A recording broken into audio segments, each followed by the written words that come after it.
Olá, pessoal. Antes de iniciar o conteúdo do último encontro, vou passar algumas informações que a gente está finalizando esse curso. Então, para vocês reverem, eu vou mandar a planilha com as presenças. Quem ainda quer finalizar o curso, assine a lista de presença.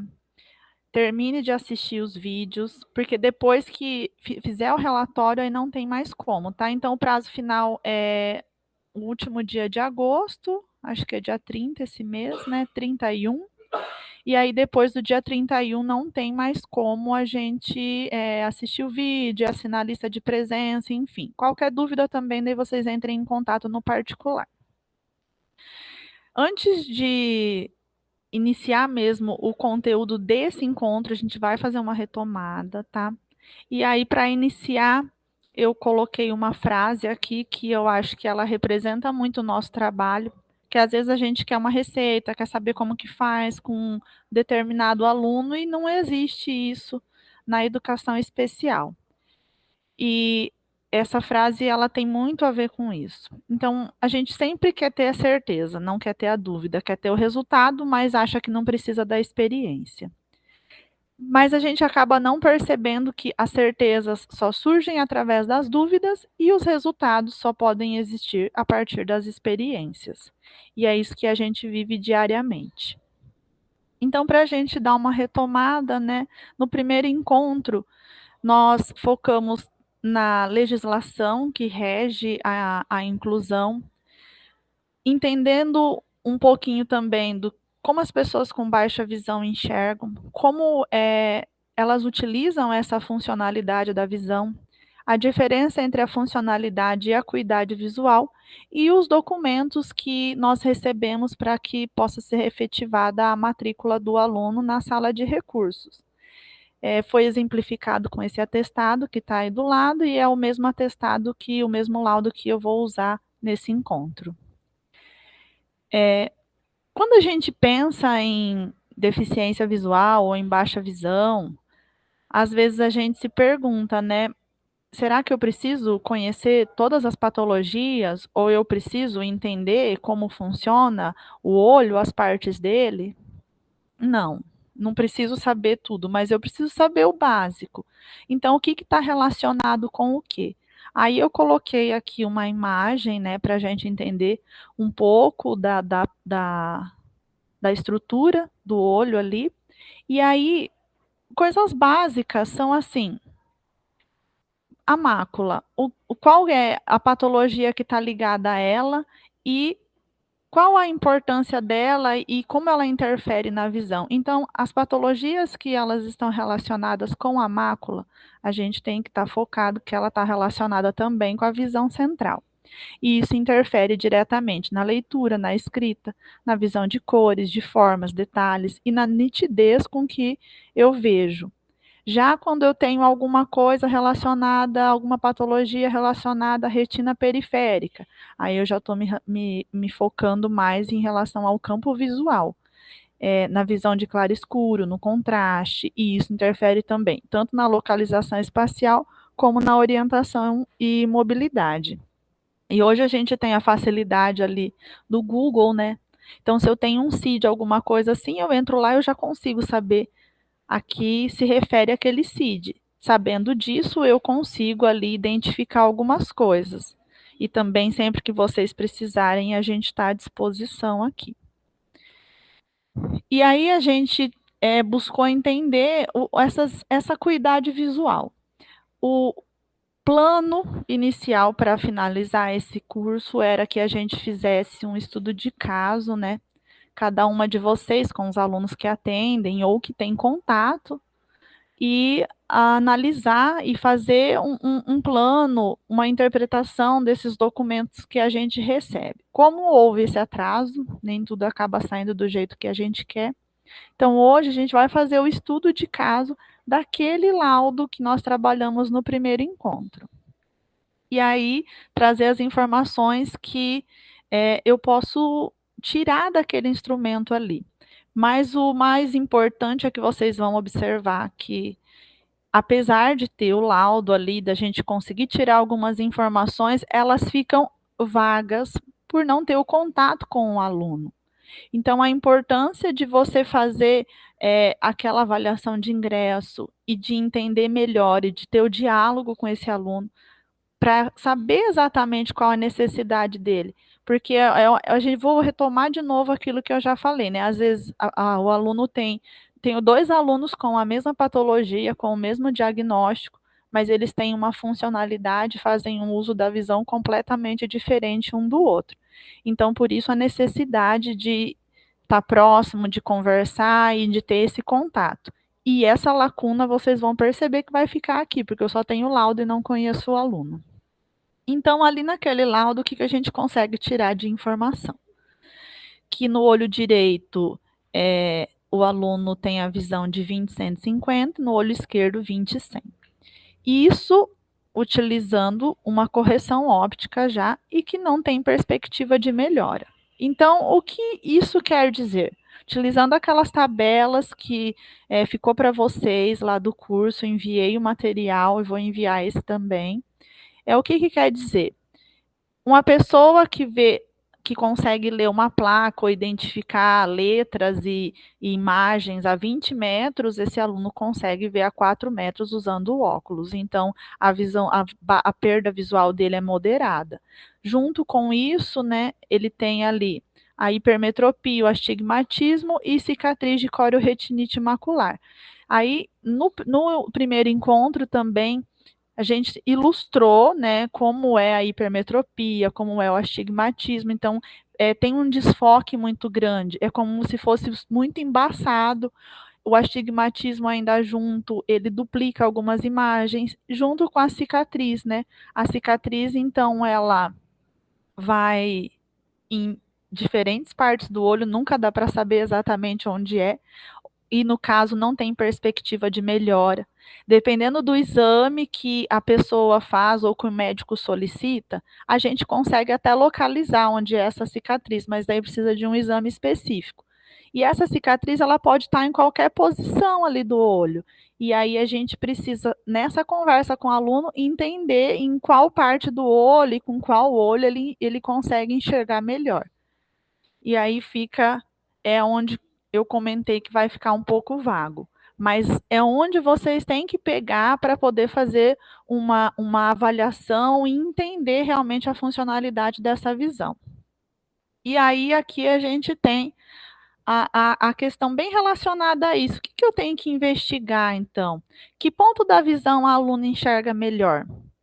Quais adaptações são mais adequadas para ela? Será que aumentar ou diminuir o tamanho da letra? Usar o tiposcópio ajuda? O plano inclinado? E a iluminação tem que ser maior ou menor? O contraste, como ela percebe as cores? Dentro disso ainda, tamanho e distância, qual o melhor posicionamento? Precisa de mais tempo para realizar as atividades? Precisa ter uma flexibilidade nesse conteúdo e nesse currículo? Ou não tem a necessidade, a aluna consegue até acompanhar adequadamente? Quanto à organização do espaço, como ela se locomove? É com independência, não é? E outros fatores que interferem nisso também. Como essa família, ela ajuda a aluna ou ela não ajuda por não aceitar a deficiência? A questão intelectual dela, ela tem algum comprometimento? Existe uma defasagem de aprendizagem por ter demorado muito para fazer o diagnóstico? E a questão emocional dessa aluna, como ela lida com isso? Então, são todos fatores que influenciam diretamente na aprendizagem. Esses comprometimentos, eles trazem informações, tanto em relação às possibilidades que a gente encontra ao fazer essa análise, quanto às dúvidas que a gente também tem, e daí precisa ir acompanhando e investigando para saná-las. Então, quais as possibilidades existentes para o trabalho com esse aluno? A patologia, ela decorre de fatores isolados ou existe alguma associação? Por exemplo, no caso desse laudo, a gente tem ali hipermetropia, astigmatismo, corioretinite, mas a gente tem ultimamente alunos que, além das patologias, ele tem ou uma deficiência intelectual, ou um autismo, ou alguma outra coisa associada. Isso interfere diretamente na interpretação, né, desses documentos. Outra coisa também que a gente tem que pensar é na idade de instalação. Então, nasceu com essa perda visual? Não. Foi perdendo a visão ao longo dos anos? Isso também são fatores que influenciam, principalmente na questão da memória, né? Se ele conseguiu formar uma memória visual das coisas ou não, sempre foi daquele jeito. Quais as alterações mais significativas da capacidade dessa visão? A baixa visão, ela corresponde, no caso dessa aluna, à redução do campo visual, à alteração da visão de cores e à sensibilidade à luz. Aí a gente tem que ir observando também detalhes, que são dúvidas que a gente vai tirando ao longo do trabalho com o aluno. E esse ponto, eu vou ressaltar de novo, porque assim, você não vai conseguir tirar todas as informações no encontro, é um processo. Então, vai ao longo dos encontros, às vezes a gente leva meses para entender alguma coisa que a gente tinha dúvida ali. E aí a gente vai observando, esbarra ou tropeça, demora muito para fazer uma atividade. Qual é a participação social desse aluno? Ele interage com os demais ou ele fica sempre isolado? A aprendizagem é lenta? Vê os objetos de forma confusa ou vê parte deles e a que distância há uma distorção ou não? Ele entende o que se passa à sua volta? Parece hiperativo ou desatento? Demonstra alteração em seu comportamento ou não? Não se detém nas atividades? Qual a duração da atenção? Os professores do regular identificam ele às vezes como preguiçoso, tímido, ou acham que ele tem alguma deficiência intelectual, mas às vezes não é uma deficiência intelectual, está relacionada à questão da baixa visão. Desenvolver o maneirismo, que é ou balanço, ou ficar fazendo algum movimento repetidamente, essas questões são questões que eu trago para vocês no sentido de vocês observarem e colocarem na avaliação, tanto quanto no relatório de vocês.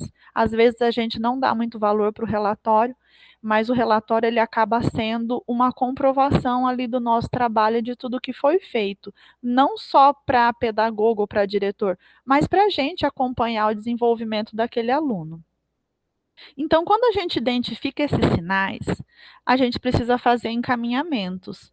E a gente sabe que muitos dos nossos alunos não têm condições, a gente precisa do serviço público ali, mas a gente não pode deixar de fazer a nossa parte. Se ele for atendido por psicólogo, por terapeuta, outro oftalmologista, fisioterapeuta, fonoaudiólogo, aí é uma questão, né, que a gente não pode responder diretamente a isso, mas a nossa função é encaminhar. Então, você observou que tem alguma outra questão ali, o encaminhamento você faz. Se vai passar ou não, infelizmente, a gente não tem como absorver essa demanda. Mas, assim, o que a gente pode fazer como professor? Proporcionar vivências e experiências diferentes, tentar mostrar para ele o prazer de ver, de fixar o olhar, de focalizar, de seguir objetos. Às vezes ele não é estimulado, porque a gente tem que pensar também que a visão ela é algo que a gente aprende. Ela é uma função aprendida. Então, de qualquer modo, a sua qualidade ela pode ser melhorada, principalmente se existe um trabalho precoce ali.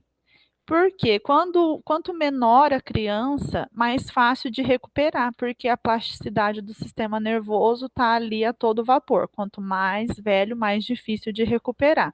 Mas nem por isso a gente vai deixar de fazer o trabalho. Sempre vai ter melhoras, porque a pessoa vai aprender a lidar com aquilo ali. E o professor vai ser o mediador que vai estar nesse momento junto com ela, para até ensinar ela a entender algumas coisas que, como a gente já falou, às vezes não entende aquilo ali, né? Então, assim, seguir objetos é uma forma de você estar estimulando. Mover os olhos de um objeto a outro, a percepção de cores, discriminar formas, trabalhar com profundidade, coordenar olho-mão, olho-corpo. E aí, o aluno, tanto quanto o professor, ele está compreendendo como está funcionando essa visão. E isso ajuda, muitas vezes, a desmistificar algumas coisas que a gente ouve falar, mas que no trabalho do dia a dia ali você comprova que não é daquele jeito. Existem desafios, né, que são para o aluno tanto quanto para a comunidade escolar. E aí o professor da sala de recursos também age, tanto no trabalho com o aluno, como na orientação dos professores e da própria comunidade ali. Principalmente no que está relacionado com a organização do espaço, a promoção da autonomia e independência, porque se o aluno não enxerga bem, ele decora, ele usa outros recursos para desenvolver essa habilidade de locomoção.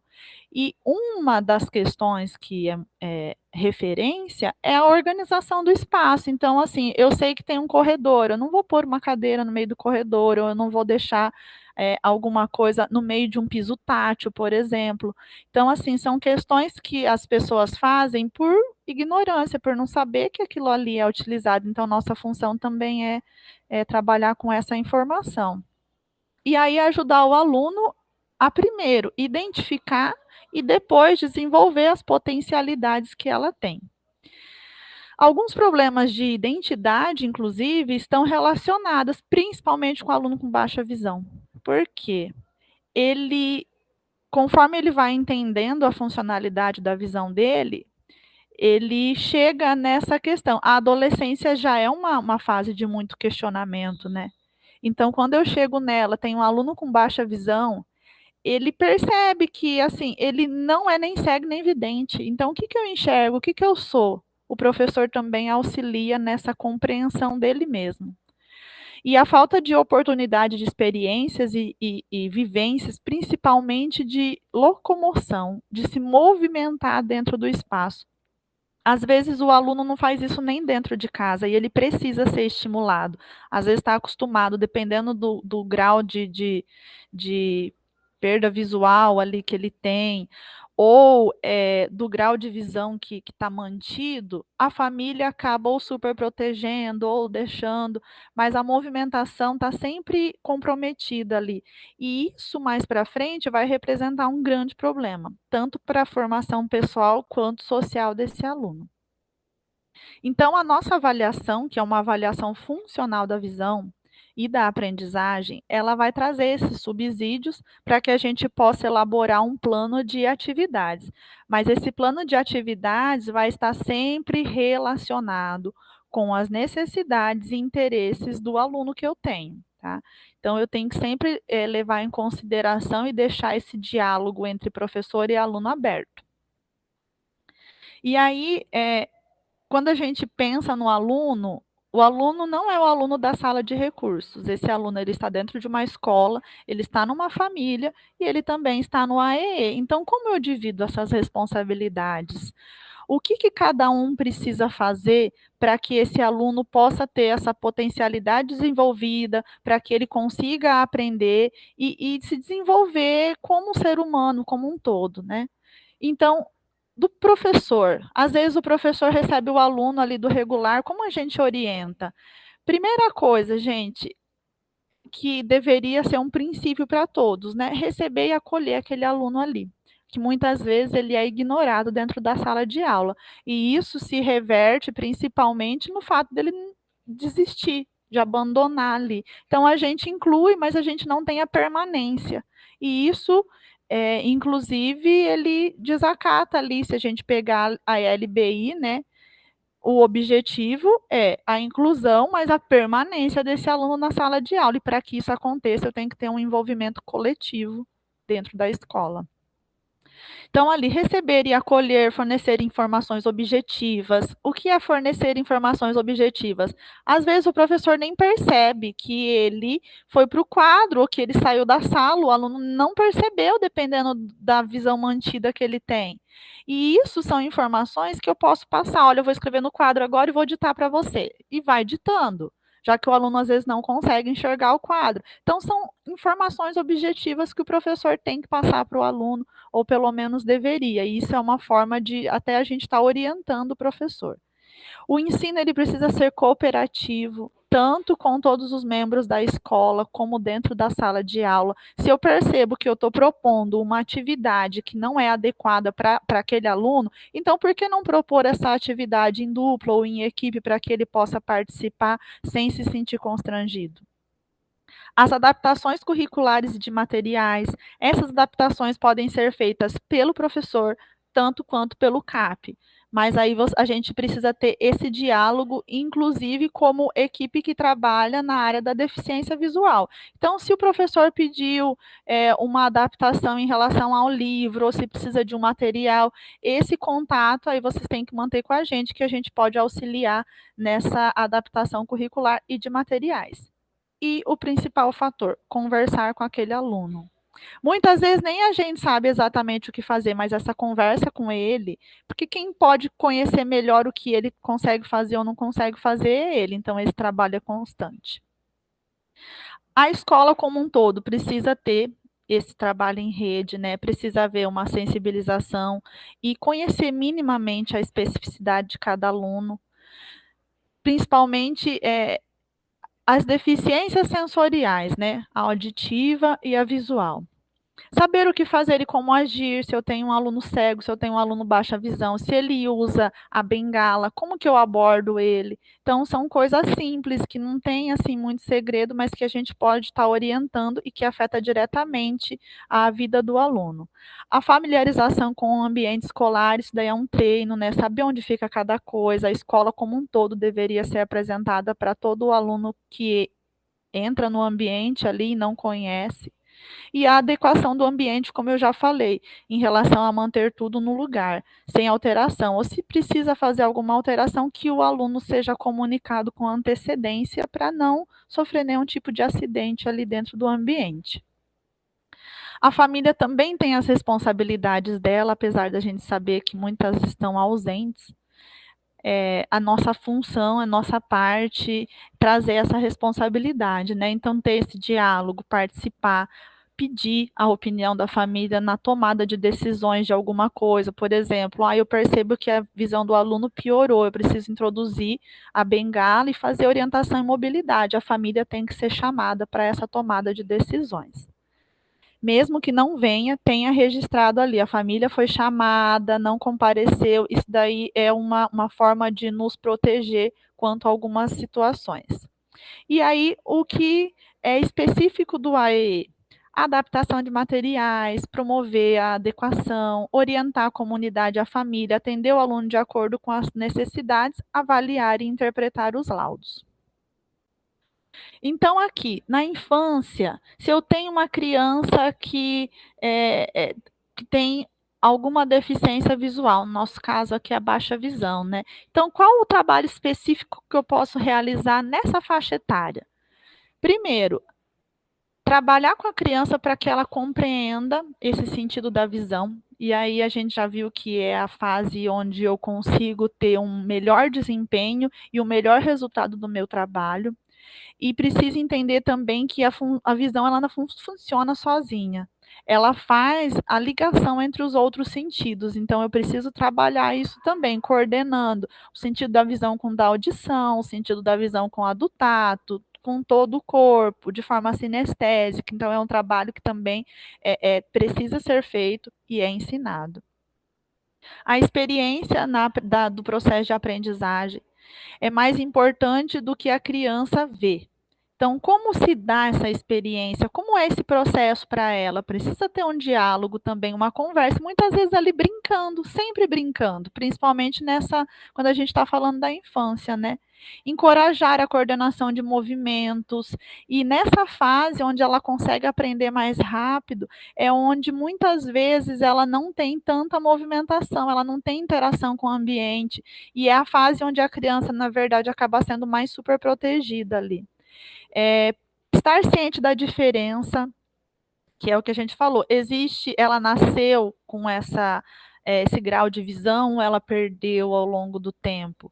Então, a gente precisa entender isso, porque isso afeta diretamente todo o desenvolvimento motor, intelectual da criança. Porque normalmente a criança com deficiência visual ela é menos estimulada do que as outras. Porque quando é uma criança, é pequena, o estímulo visual é muito grande, ela vai atrás daquilo que ela está vendo, e se a criança não tem isso, o que que vai estimular ela? Então a gente precisa desenvolver esses estímulos, seja por som, por cores mais fortes, por brilhos, a gente vai descobrindo isso no trabalho com a criança também.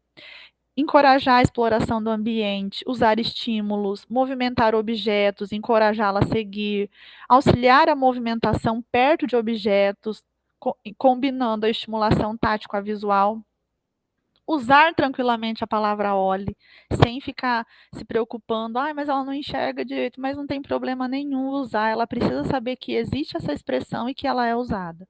Mostrar figuras, estimular o olhar para aspectos de cor, chamar atenção para detalhes mesmo, daí é o professor que vai estimulando ali o tempo todo. Permitir que ela manuseie livros, que observe os detalhes, pedir que descreva o que ela está vendo. Olha, eu estou te mostrando tal coisa, como que você está vendo isso? Fala para mim o que você está vendo. Evitar o fracasso, principalmente no início das experiências visuais. Por isso que a gente sempre inicia do mais simples para o mais complexo, para estimular.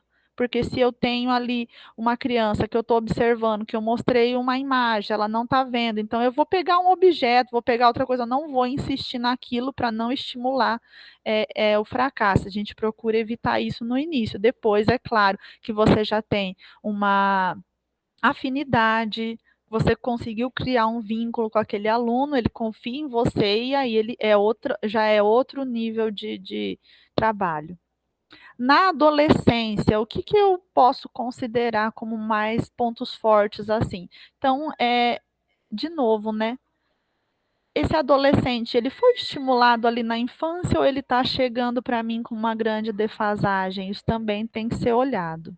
Mas, em geral, a gente vai ajudar o aluno a desenvolver comportamentos e habilidades, principalmente na questão social, porque é uma fase maior de socialização, é uma fase que eles têm que fazer parte de um grupo, e isso é importante para todo o desenvolvimento, né, emocional, psicológico ali do aluno. Então, isso tem que ser trabalhado dentro da sala de recursos também. Falar e ensinar sobre o que pode ver e não ver bem, como lidar com isso. Isso daí é uma questão de autoconhecimento, precisa ser conversado com esses alunos, até porque a gente tem adolescentes e adolescentes, tem aqueles que chegam, gostam de falar, tem aqueles que são mais tímidos, mais retraídos, e até com isso eu preciso aprender a lidar, porque cada um tem sua personalidade, sua singularidade ali, e a gente vai conhecendo e desenvolvendo ao longo do trabalho. Orientar o uso do contraste entre objeto e fundo, orientar os alunos a trabalhar olhando para os objetos e para as pessoas, estimular a observar aspectos como cor, forma, tocar objetos enquanto olha, orientar a procura de recursos como o computador, que diminui o cansaço e aumenta a independência, porque é muito cansativo eu ficar lendo, às vezes, até um material que não é o adequado para mim, mas eu me esforço para ler e isso gera um cansaço grande. Então, essa fase é aquela que a gente também tem que adentrar mais com os recursos não ópticos. Não por ele não enxergar ou ter pouca visão, mas porque isso auxilia, ele pode ter a opção de escolha, né? Como a gente faz? Eu estou com material impresso, ou eu estou lendo no computador, cansei do computador, vou para o material impresso aqui. É uma questão de escolha. A nossa função é disponibilizar os recursos que existem. Existe isso, existe aquilo e aquele outro. Qual você escolhe? Qual é melhor para você? Daí a escolha do aluno. Usar os termos olhar e ver. Então, vocês vão ver que tem coisa que se repete, que a gente vai ter que estar trabalhando sempre. E isso depende também de como o aluno lida, né, com a questão visual dele. Tornar o ato de olhar e ver como agradáveis e não como um problema, né? Porque até a própria palavra, né, a deficiência visual, a deficiência, usar esse termo, ele já traz, né? Então, quer dizer, está faltando alguma coisa em mim que que os outros têm e eu não tenho. Então, tem esse enfoque e a gente precisa trabalhar para que ele não carregue isso só como um problema, mas que existem possibilidades. É uma forma diferente de se viver e de se ver. Lembrar-se que o uso prolongado da visão causa fadiga e aí é preciso alternar as atividades. Essa é uma questão que pode até ser passada para os professores, porque os alunos ficam às vezes ali 4 horas e meia em sala de aula e muitas vezes repetindo a mesma atividade. Ser realista nas expectativas do desempenho visual, tem possibilidade de melhora ou não melhora. Procurar atualizar sempre os recursos que vão surgindo de tecnologia assistiva ali, que podem auxiliá-lo, né, nessa independência. Orientar principalmente sobre segurança, trabalhar com pontos de referências e pistas, tanto visuais como táteis. E o adulto na sala de recursos? O adulto, se ele perdeu a visão ali naquele momento, ou se houve uma piora, enfim, a gente vai procurar nessa faixa etária utilizar adequadamente com sucesso a baixa visão e trabalhar principalmente com a família, porque tanto em qualquer faixa etária é importante, mas o adulto, a família já tem um olhar diferente para aquele adulto ali, né? Principalmente se ele é um adulto que tem uma autonomia ou não. Então, esse diálogo tem que ser constante. Estimular a utilização da memória visual, caso ele tenha perdido, e a visualização na execução de tarefas visuais. Apoiar e encorajar a autoconfiança na habilidade de continuar o funcionamento visual, enfatizar o uso de sua visão e auxiliá-la a manter atitudes positivas, deixar que a pessoa coloque suas prioridades, o que é importante para ela naquele momento, e aprender a executar tarefas pela primeira vez. É mais fácil que a adaptação para executá-la em uma nova condição. Então, se eu sei que a minha visão está diminuindo, que eu estou perdendo ela, então é mais fácil eu aprender enquanto eu não perdi do que depois que eu perdi. Mas nem sempre isso acontece, né? A gente sabe que tem um processo de luto ali, e às vezes as pessoas até demoram 2 anos ou mais para procurar uma ajuda e um atendimento. Então, dificilmente essa última vai acontecer. Mas, se acontecer, essa adaptação seria mais fácil. Quanto ao idoso, a pessoa que perdeu ou está perdendo ali a qualidade da sua visão. Apoiar o interesse e a habilidade da pessoa, principalmente em readaptar as tarefas do cotidiano que eram feitas de uma maneira e depois vão precisar ser feitas de outra. Estimular a autonomia dentro de casa e a participar da comunidade. Ajudá-la a identificar suas áreas de interesse, garantir se é necessário uma melhor iluminação do ambiente, orientar a aumentar os contrastes, tanto da pessoa idosa quanto da família. Por exemplo, em louças que tenham cores mais vivas, que contrastam com a toalha, isso facilita muito a pessoa que tem baixa visão. Reorganizar e dispor móveis para simplificar e facilitar, colocar objetos em lugares concretos e determinados, facilitando o acesso. Isso evita a fadiga visual, porque eu sei que o objeto está na segunda porta do meu armário, tananana, então eu sei que está ali, eu não preciso ficar usando a minha visão o tempo todo, porque eu sei a posição exata que eles estão. A gente faz isso automaticamente. Quais as orientações gerais que eu posso fazer? Então, assim, aqui tem algumas recomendações que podem ser usadas em qualquer ambiente, tanto escolar como não. Mas, assim, a gente procurar orientar as pessoas a tomar algumas posturas e utilizar algumas expressões que não constranjam a pessoa que tem ali a deficiência visual. Expressões como lá, ali, aqui. Seja específico, então eu estou falando, a faca está lá, a faca está em cima, ser objetivo na fala, tá? Porque o lá é muito relativo, o ali, o aqui. Então, assim, se eu puder ser mais objetiva na fala e ser clara nas tarefas, facilita para a pessoa, e aí eu não constranja, não chego a constranger ela, né? Falar e perguntar as suas necessidades, observar as reações frente a diferentes situações. Convidar o aluno a ficar próximo à lousa nas explicações mais complexas são atitudes simples, mas que fazem a diferença para eles. Dar mais tempo para que cumpra ou diminuir o número de exercício. Aí é uma escolha, uma flexibilidade que a gente tem, né? Ou eu aumento o tempo ou eu diminuo o exercício. Eu tenho 2 exercícios iguais, ele pode fazer em outro momento para treinar, mas naquele momento ali eu dou a opção para ele de escolher. Preocupar-se com o progresso contínuo e não com a velocidade da aprendizagem. A gente sabe que isso é cobrado curricularmente, mas a nossa postura ali também influencia nisso. Então, se eu sei que está havendo um processo contínuo, mas que não está na mesma velocidade dos outros, eu tenho que avaliar qual é esse progresso contínuo. É o que ele pode me dar. Então, é aquilo ali que eu vou avaliar. Entregar cópias sem que ele precisa ficar se desgastando tanto. Então, por exemplo, assim, a gente sempre tem os professores que mais colaboram e alguns que não colaboram. Se ele tem 5 aulas, 2 professores entregaram cópia, os outros 3 não, já ajuda. Antes 2 do que ele ter que ficar, de repente, copiando 5 aulas seguidas ali. Escrever na lousa com letra maior ou ditar enquanto escreve. A capacidade de ver ela é aprendida, então a sua utilização ela deve ser estimulada o tempo todo. E aí a gente entra aqui também em algumas questões de postura que também cansam, né? Então, qual é o posicionamento da cabeça? Há quanto tempo a pessoa consegue ficar ali naquela posição que para ela é melhor para a leitura, mas que cansa muito ou vai trazer uma dor depois? Então, isso tem que ser levado em consideração. Conhecer a especificidade de cada um. A perda de campo visual, com boa visão central, muitas vezes requer utilização da bengala para locomoção externa ou interna, ou em ambos os lugares. Aproximar-se do que se quer ver não prejudica, não reduz e não vai interferir no grau de visão mantido ali. A pessoa com baixa visão enxerga de forma diferente em diferentes distâncias.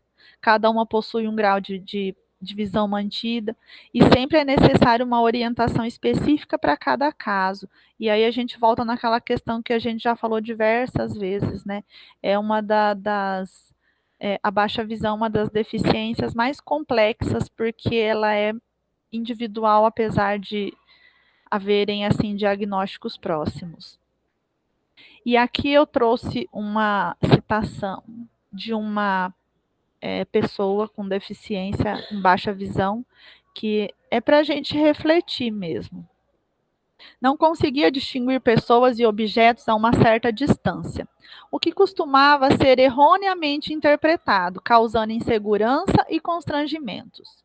Esses fatores produziam ambiguidades entre o ver e o não ver. Assim, oscilávamos entre ser e não ser cegos. A nossa percepção visual era sutil, fugídia e nebulosa, um enigma a ser decifrado. Então, é aquilo que a gente falou. A pessoa com baixa visão, às vezes nem ela compreende por que tem hora que ela enxerga, tem hora que ela não enxerga tão bem. E aí a gente volta numa das aulas também que a gente trabalhou um pouco, né, da questão emocional. Como que a questão emocional acaba interferindo na qualidade dessa visão? E é aqui que a gente entra, tentando também interpretar e ajudar o aluno nessa compreensão. Planejando. Então, quando a gente pensa bem no processo educacional mesmo dessa pessoa, o que a gente precisa levar em consideração no nosso planejamento? Principalmente a sua integração, a sua autonomia e a sua inclusão verdadeira ali, tanto quanto auxilia no seu desenvolvimento pessoal, todos esses fatores interferem diretamente na aprendizagem e no desenvolvimento pedagógico que esse aluno vai ter dentro da escola. Todos esses fatores juntos, eles podem criar possibilidades, como eles podem criar barreiras, dependendo de como a gente dirige aquilo ali, de como a gente se posiciona frente a essas questões, né?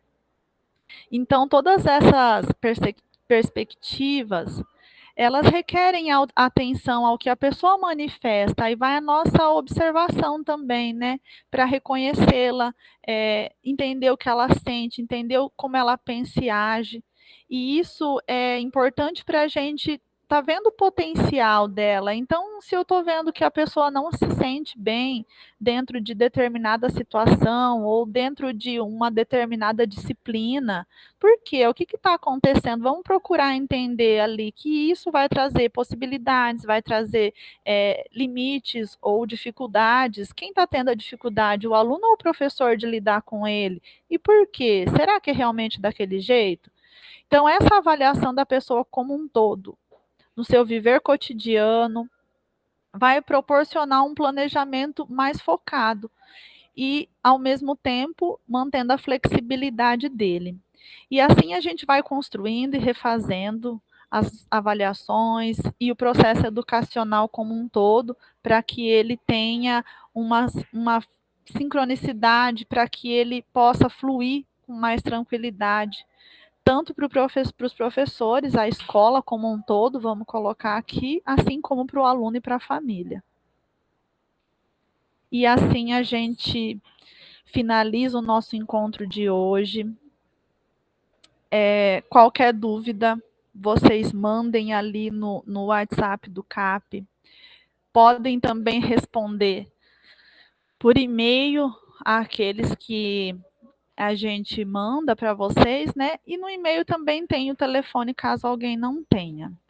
Eu espero que vocês tenham aproveitado bem esse curso e aí, junto com a finalização, eu vou mandar também um formulário para vocês avaliarem e sugerirem, tá bom?